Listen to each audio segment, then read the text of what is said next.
The year is 1453.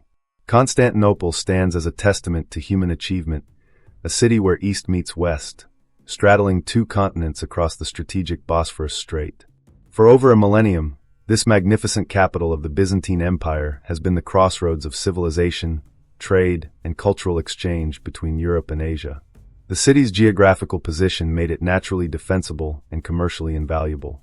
Protected by water on three sides, the Golden Horn to the north, the Bosphorus Strait to the east, and the Sea of Marmara to the south, Constantinople possessed an unparalleled strategic advantage. The legendary Theodosian walls, a sophisticated system of triple fortifications stretching across the western land approach, had repelled countless armies since their construction in the 5th century. In the spring of 1453, the city faces its greatest challenge. The Ottoman Empire, having gradually encircled Byzantine territories over generations, now stands at Constantinople's gates with unprecedented military might. The young Sultan Mehmed II, merely 21 years old but burning with ambition, has assembled an army of approximately 150,000 men, supported by revolutionary siege weapons, including massive cannons capable of hurling stone balls weighing up to 600 pounds. Within the city walls, life continues amid mounting tension. The population, once numbering in the hundreds of thousands during the empire's golden age, has dwindled to roughly 50,000 inhabitants. The streets still buzz with activity as merchants from Venice and Genoa haggle in the markets, trading precious silks and spices from the Orient. The air is thick with incense from Orthodox churches, mixing with the smoke from Ottoman campfires beyond the walls. The architectural marvel of Hagia Sophia dominates the skyline, its massive dome a symbol of Byzantine civilization's grandeur. Below it, narrow cobblestone streets wind through a city that has been the capital of the Roman Empire in the East for over 1,000 years. In monasteries and libraries, scholars continue their work preserving ancient Greek and Roman texts, even as the empire faces its darkest hour. The contrast between the two civilizations poised for this historic confrontation is stark yet paradoxical. The Ottomans, representing a rising Islamic power, have embraced technological innovation, particularly in military affairs. Meanwhile, Constantinople, though diminished, remains the heir to Greco-Roman civilization and the center of Orthodox Christianity, its walls still adorned with magnificent mosaics, and its churches echoing with ancient liturgical chants. As spring advances, the tension in the air becomes palpable. Byzantine soldiers rush to reinforce weak points in the walls, while civilians stockpile supplies and seek refuge in churches. The sound of Muslim calls to prayer from the Ottoman camps mingles with Orthodox hymns floating from the city's numerous churches, creating an eerie symphony that perfectly captures this pivotal moment in history, the twilight of one empire and the dawn of another. If you are passionate about the Middle Ages and want to embark on this historical journey with us, leave a like on the video and subscribe to the Medieval Archives channel so you don't miss any fascinating content. At the heart of the 1453 siege of Constantinople stands an extraordinary cast of characters whose actions and decisions would shape the course of history. Constantine XI Palaeologus emerged as a figure of tragic heroism. The last Byzantine emperor, born in 1404 to the purple of a fading empire, ascended to the throne in 1449. Despite inheriting an empire reduced to little more than the city itself, Constantine faced his destiny with remarkable dignity and courage. Well-educated and diplomatically astute, he spent his final years attempting to unite the Orthodox and Catholic churches to secure Western aid. In the siege's darkest hours, he chose to remove his imperial regalia and fight alongside his men, ultimately falling in battle as the city's last defender. His final recorded words to his closest advisors were testament to his character. "The city falls, and I am still alive." Opposing him stood Mehmed II, the young Ottoman sultan whose vision would transform the medieval world. At just 21 years old, he possessed an intellectual breadth that matched his military ambition. Fluent in several languages including Greek, Arabic, and Persian, Mehmed studied classical history and military tactics extensively. His contemporaries noted his peculiar combination of scholarly interest and ruthless determination. He earned the epithet the Conqueror not merely through military success, but through his sophisticated understanding of diplomacy, technology, and psychological warfare. Mehmed's innovative military strategies, including the famous transportation of ships overland, demonstrated his creative tactical thinking. Giovanni Giustiniani Longo brought vital Western military expertise to Constantinople's defense. This Genoese noble and experienced military commander arrived with 700 well-trained professional soldiers, providing crucial reinforcement to the city's depleted garrison. Giustiniani's technical knowledge of fortress defense proved invaluable in strengthening Constantinople's walls. His leadership inspired both professional soldiers and civilian defenders alike. His fatal wounding during the final assault marked a decisive turning point in the city's fall. The mysterious figure of Urban, a Hungarian or Wallachian master-founder, exemplifies the period's technological revolution in warfare. Initially offering his services to Constantine XI, who could not afford them, Urban then approached Mehmed II, who enthusiastically commissioned his work. His masterpiece, the Basilica Cannon, represented a quantum leap in siege technology.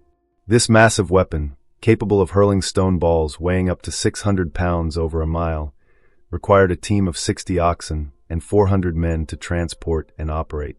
Urban's creation literally shook the foundations of medieval warfare, though ironically, he reportedly died when one of his cannons exploded during the siege. Less prominent but equally crucial figures included Lucas Notaras, the last Grand Duke of the Byzantine Empire, who managed the city's internal affairs during the siege. The Venetian surgeon Niccolò Barbaro, whose detailed diary provides one of our most valuable accounts of the siege. And Cardinal Isidore of Kiev, the papal legate whose presence symbolized the complex religious politics surrounding Constantinople's final days. Among the Ottoman ranks, Zagan Pasha served as Mehmed's mentor and chief military advisor, while the Grand Vizier Halil Pasha represented a more cautious faction opposed to the siege. The Greek Orthodox scholar George Scholarius, who would later become the first patriarch of Constantinople under Ottoman rule as Gennadius II, embodied the complex religious transitions of the period. These figures, through their actions, decisions, and ultimate fates, transformed what might have been merely another medieval siege into one of history's pivotal moments, marking the end of the Byzantine Empire and the birth of a new era in world history. The Siege of Constantinople in 1453 transcends its military significance, embodying a pivotal moment where multiple historical forces converged in a dramatic clash of civilizations. This conflict represented far more than a simple territorial conquest. It marked the collision of worlds, ideologies, and epochs. At its most fundamental level, the siege embodied the age-old struggle between Christianity and Islam. Constantinople had stood for centuries as Christianity's eastern bulwark, housing the greatest church in Christendom, the Hagia Sophia. The city's walls had repelled numerous Islamic armies, including the Umayyads in the 7th and 8th centuries. The conflict represented not just a military engagement, but a spiritual battle, with both sides viewing victory as divine validation of their faith. Byzantine defenders processed holy icons along the walls, while Ottoman soldiers carried their sacred banners and called out Allahu Akbar during attacks. The siege also marked a crucial transition between medieval and modern warfare. The ancient walls of Constantinople, which had stood impregnable for a millennium, now faced revolutionary artillery technology. This conflict highlighted the clash between traditional defensive architecture and innovative military technology. Mehmed II's massive cannons symbolized the dawn of a new age in warfare, while Constantinople's defenders relied on time-tested fortifications and traditional tactics. This technological dimension of the conflict represented a broader historical transition from medieval to early modern military practices. A deeper cultural tension lay in the collision between the old world of Byzantium and the rising Ottoman Empire. Constantinople was the last remnant of the Roman Empire, the custodian of classical Greek and Roman learning, and the center of Orthodox Christianity. Its libraries housed countless ancient manuscripts, its churches displayed magnificent mosaics, and its scholars preserved the wisdom of antiquity. The Ottoman Empire, though respectful of learning and culture, represented a new synthesis of Turkish, Persian, and Islamic traditions, bringing different approaches to governance, culture, and society. The economic dimensions of the conflict were equally significant. Constantinople's strategic location controlling the Bosphorus made it the key to trade between Europe and Asia. The city's fall would reshape medieval trade networks and push European powers to seek new routes to the east, ultimately contributing to the age of exploration. The presence of Venetian and Genoese merchants during the siege highlighted the complex commercial interests at stake. Political fragmentation within the Christian world added another layer to the conflict.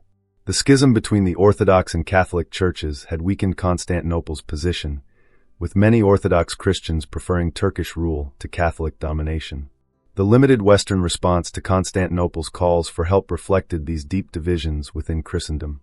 Meanwhile, the Ottoman Empire represented a unified, dynamic force with clear objectives and concentrated power.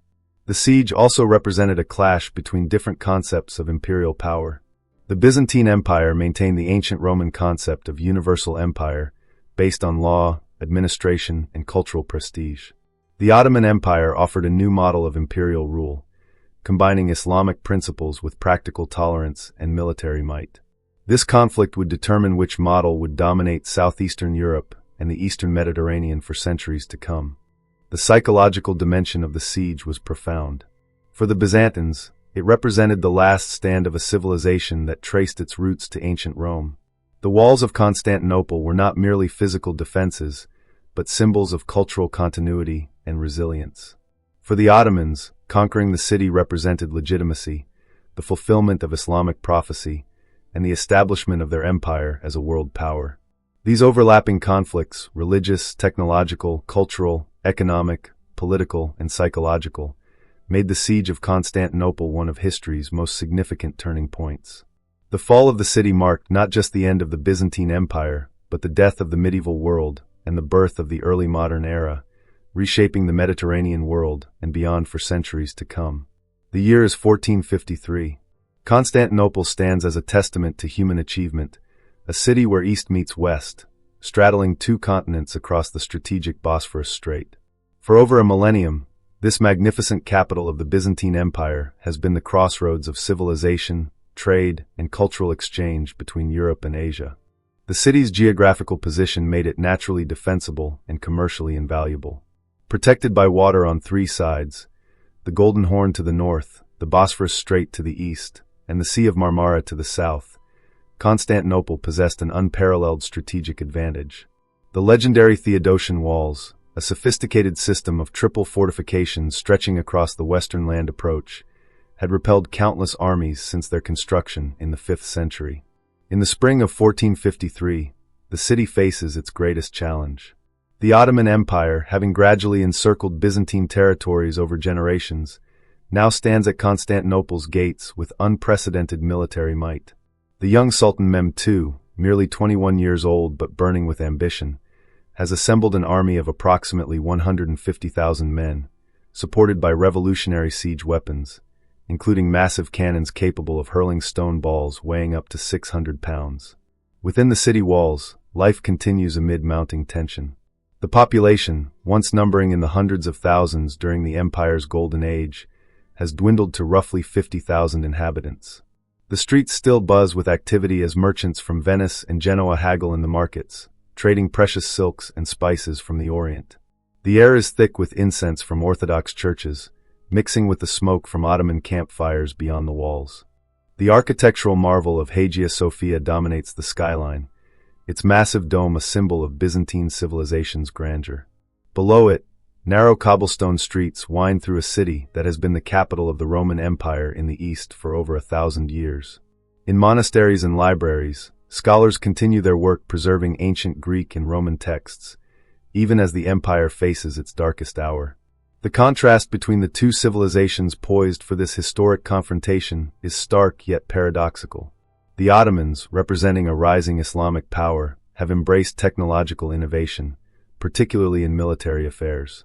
Meanwhile, Constantinople, though diminished, remains the heir to Greco-Roman civilization and the center of Orthodox Christianity, its walls still adorned with magnificent mosaics, and its churches echoing with ancient liturgical chants.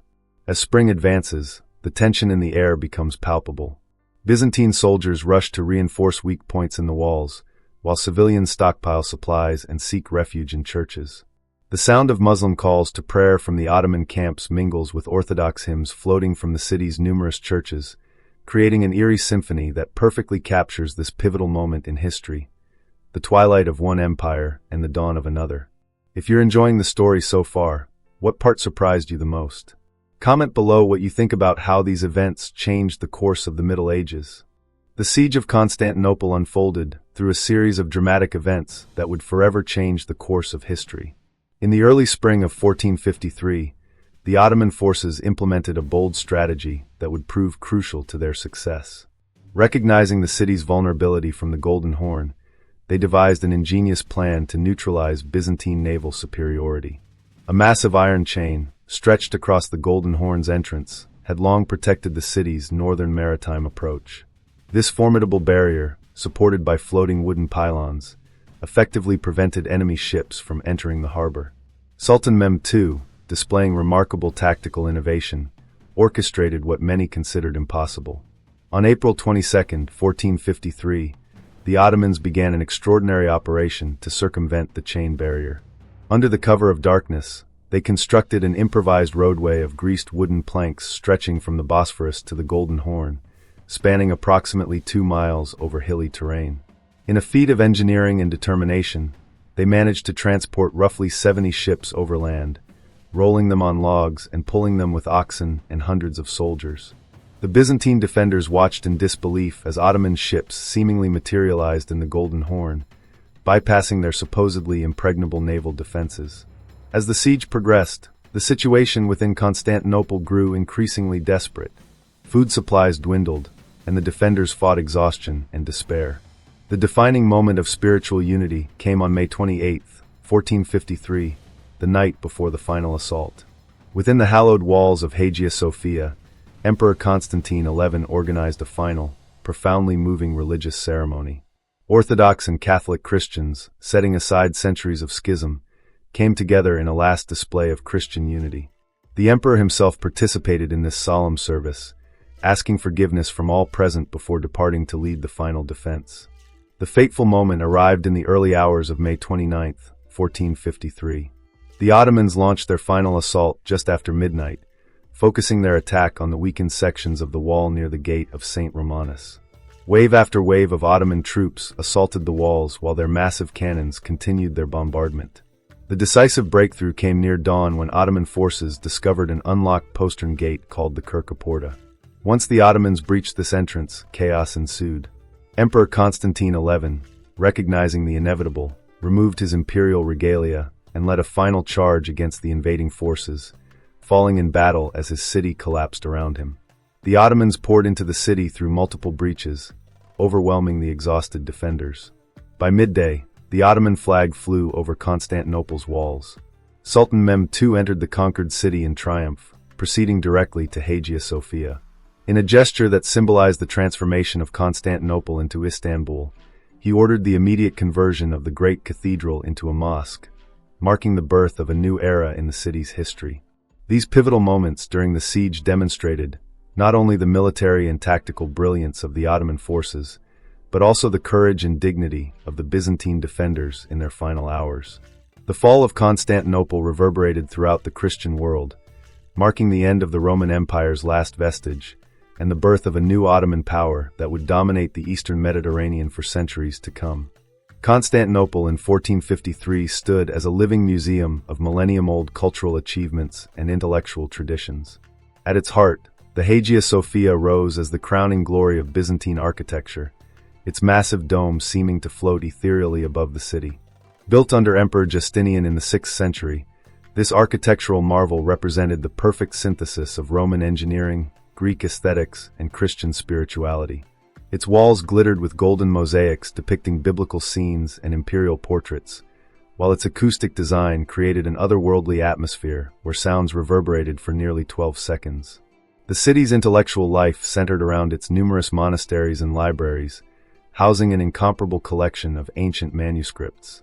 Scholars labored daily in scriptoria, preserving and copying texts from classical antiquity. These repositories held works from ancient Greek philosophers, Roman historians, and early Christian theologians, many of which existed nowhere else in the world. The monastery of Staudios, the largest and most influential in Constantinople, maintained a renowned library where monks had preserved and transmitted classical knowledge for centuries. As the siege intensified, a dramatic exodus of intellectuals began. Scholars fled the city carrying precious manuscripts, many finding refuge in Italian cities like Venice, Florence, and Rome. This migration of Byzantine scholars and texts played a crucial role in catalyzing the Italian Renaissance. They brought with them not only physical manuscripts, but also the living tradition of Greek learning, including works by Plato, Aristotle, and other classical authors that had been largely forgotten in Western Europe. The linguistic landscape of Constantinople reflected its role as a crossroads of civilizations. In its markets and streets, one could hear Greek, the official language of administration and Orthodox liturgy, mixing with Latin used by Western merchants and clergy. Turkish echoed from the surrounding Ottoman camps, while Arabic and Persian could be heard among Eastern traders. Venetian and Genoese dialects added to this linguistic tapestry, as Italian merchants maintained permanent trading colonies within the city walls. The city's artistic traditions blended multiple influences into a distinctive Byzantine style. Icon painters worked in studios, creating religious images according to strict canonical rules, while incorporating subtle artistic innovations. Craftsmen produced exquisite jewelry, textiles, and illuminated manuscripts, combining classical techniques with Christian themes and Oriental motifs. The imperial workshops continued to create luxury items like purple-dyed silk, reserved exclusively for imperial use. In the final months before the fall, this cultural vitality persisted even as the city faced extinction. Scribes rushed to copy precious manuscripts that might be lost forever. Artists continued their work on church frescoes and mosaics, perhaps sensing they were creating the last examples of Byzantine art. The city's famous singing schools maintained their ancient traditions, teaching complex liturgical chants that had evolved over centuries. The intellectual atmosphere was charged with philosophical and theological debates. Questions about the union of Orthodox and Catholic churches generated intense discussions in the face of impending doom. Scholars grappled with reconciling their classical Greek heritage with Christian theology, while others studied Ottoman military innovations, recognizing that survival might depend on understanding their adversaries. This rich cultural and intellectual legacy didn't simply vanish with Constantinople's fall. Though many physical artifacts were destroyed or repurposed, the city's intellectual heritage survived through the manuscripts and knowledge carried to other lands. The Ottoman conquerors themselves would later become custodians of much of this legacy, incorporating Byzantine administrative practices and architectural styles into their own imperial tradition. The fall of Constantinople thus marked not just a political transition, but a crucial moment in the transmission of classical and medieval knowledge to the Renaissance world, preserving and transforming the intellectual heritage of a millennium-old civilization, even as its political structure crumbled. The Siege of Constantinople in 1453 represented far more than a local conflict between Byzantines and Ottomans. It became a complex web of international relations, diplomatic maneuvering, and competing interests that exposed the deep fractures within European Christianity and the changing balance of Mediterranean power. Venice and Genoa, the great maritime republics of Italy, found themselves in a particularly delicate position. Both had maintained profitable trading colonies within Constantinople for centuries, with their own autonomous quarters, warehouses, and docking facilities. These Italian merchants had grown wealthy through their privileged position as intermediaries between East and West, controlling much of the luxury trade in silk, spices, and precious stones. As the Ottoman threat grew more imminent, these trading powers faced an excruciating dilemma. Supporting Constantinople meant risking their valuable trading privileges with the increasingly powerful Ottoman Empire, which already controlled much of the eastern Mediterranean. Yet allowing the city to fall would mean losing their privileged trading positions within it. Ultimately, their response proved tepid and calculating. While they provided some ships and mercenaries to the Byzantine defense, they simultaneously maintained diplomatic channels with the Ottomans, hedging their bets on the siege's outcome. The papacy's response to Constantinople's crisis revealed the deep divisions within Western Christendom. Pope Nicholas V promised substantial aid in return for the reunion of the Orthodox and Catholic churches, a contentious issue that had divided Christianity since the Great Schism of 1054. Emperor Constantine XI, desperate for assistance, agreed to a formal union at the Council of Florence in 1439. However, this decision proved deeply unpopular among his own subjects, many of whom famously declared they would rather see the Turkish turban in Constantinople than the Latin mitre. The promised papal aid materialized only in the form of a small force led by Cardinal Isidore of Kiev. The Pope's calls for a crusade to save Constantinople met with apathy across Western Europe. The great powers were preoccupied with their own conflicts. France and England were concluding their 100 Years' War, while German princes focused on internal politics.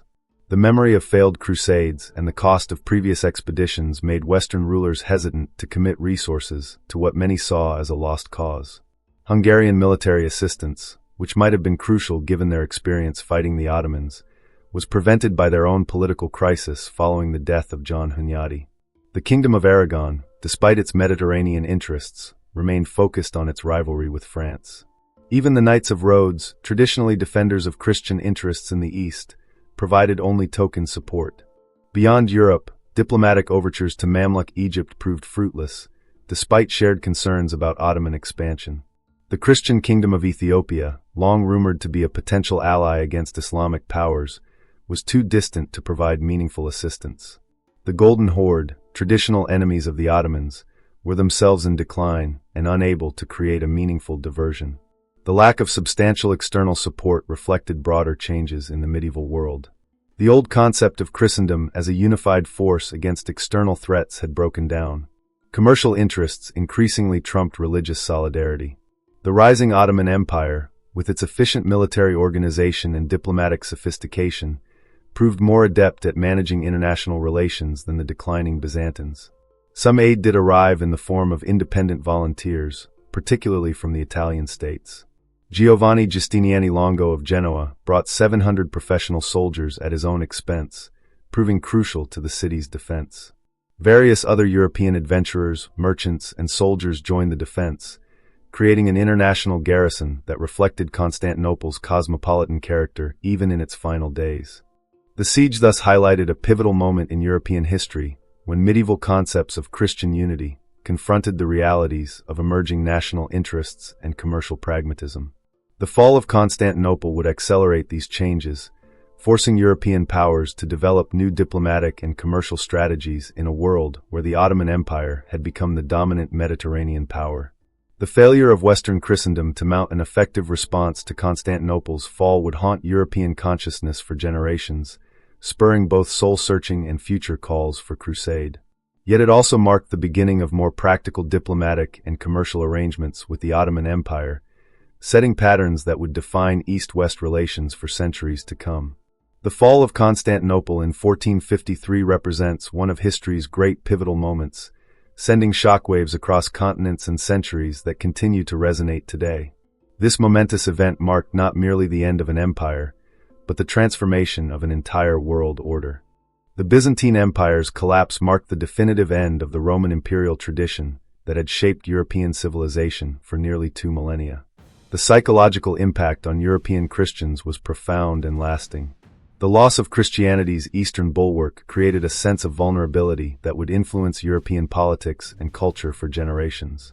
The fall of the city sparked a wave of apocalyptic fears across Europe, with many viewing it as a sign of divine punishment or the approaching end times.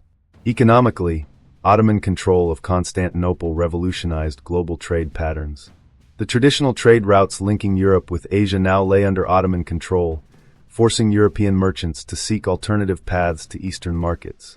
This necessity became a crucial catalyst for the age of exploration, as Portuguese and Spanish navigators sought sea routes to bypass Ottoman-controlled territories. The subsequent discovery of the Americas and maritime routes to Asia would reshape the global economy and power structure. The cultural impact proved equally transformative. As Byzantine scholars fled westward with precious manuscripts and knowledge, they fueled the Italian Renaissance's intellectual revolution. The preservation and transmission of classical Greek texts, particularly works of philosophy, science, and literature, enriched European intellectual life. This migration of scholars and texts helped bridge the medieval and modern worlds, contributing to the Renaissance's flowering. Constantinople's transformation into Istanbul under Ottoman rule created a new cultural synthesis. The Ottomans, far from destroying the city's heritage, incorporated and adapted many Byzantine traditions. The conversion of Hagia Sophia into a mosque, while symbolizing the end of Byzantine Christianity, also preserved this architectural marvel for future generations. Ottoman architects would later incorporate Byzantine architectural elements into their own magnificent structures, creating a distinctive style that would define Istanbul's skyline. The political consequences reverberated across Europe and Asia. The Ottoman Empire emerged as a major world power, expanding into southeastern Europe and dominating the eastern Mediterranean. This expansion forced European powers to develop new diplomatic and military strategies, ultimately contributing to the modern international system's emergence. The fear of Ottoman power spurred technological and military innovations in Europe, particularly in fortification and gunpowder warfare. The religious impact transformed both Christianity and Islam. For Eastern Orthodox Christianity, the loss of its spiritual center led to Moscow's emergence as the Third Rome, claiming the mantle of Orthodox leadership. The failure of Western Christendom to prevent Constantinople's fall deepened the rift between Eastern and Western churches, while also exposing the limitations of papal power and medieval crusading ideology. In the academic world today, the Siege of Constantinople serves as a fascinating case study in military history, technological innovation, and cultural transformation. The event demonstrates how technological advancement, in this case Ottoman cannon technology, can overcome seemingly impregnable defenses and change the course of history. The transformation of Constantinople into Istanbul symbolizes broader historical processes of cultural synthesis and renewal. The city remained a cosmopolitan center, now blending Turkish, Persian, and Arabic influences with its Greek and Roman heritage. This fusion created a unique cultural identity that would characterize the Ottoman Empire at its height. Today, Istanbul stands as a living testament to this remarkable historical transition. The city's skyline, where Byzantine churches and Ottoman mosques stand side by side, visualizes the complex legacy of 1453. Archaeological discoveries continue to reveal new details about the siege and its aftermath, while scholarly debates persist about its broader historical significance. The fall of Constantinople reminds us that historical transitions, though often marked by conflict and loss, can also generate new forms of cultural synthesis and creativity. It demonstrates how civilizations do not simply end but transform, leaving legacies that continue to shape our world in unexpected ways. What do you think would have happened if Constantinople had resisted? How would that have changed the world we know today? Share your theories in the comments, and don't forget to subscribe to our channel for more fascinating stories about decisive moments in medieval history.